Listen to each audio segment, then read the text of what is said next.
a syndrome where a group of like-situated people hurt those in their community attempting to get ahead.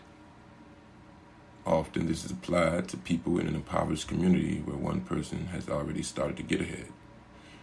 The collective community becomes jealous or filled with a sense of self-loathing, so they find a way to pull that person back down to the community's level. When harvesting crab, the crab as a group will pull down any crab that starts to climb out of the barrel in an attempt to be the first one out of the barrel that holds them in. Hence, crabs in a barrel. Have you ever tried to understand the wisdom in discerning crabs in a barrel? While the focus was always placed on crabs coming out of the barrel, most times broken, because of them being pulled back. Those in the barrel trying to pull others down and position themselves so that they can get out instead. Have you ever thought about what the barrel represented and where did it come from? Or even why it was there in the first place? Was it even a place that should have been allowed to exist?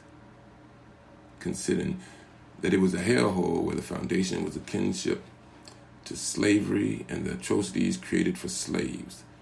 It had nothing in it except the blood-sucking elements that were placed there by those who created the barrel and put the crabs in it. Use your imagination.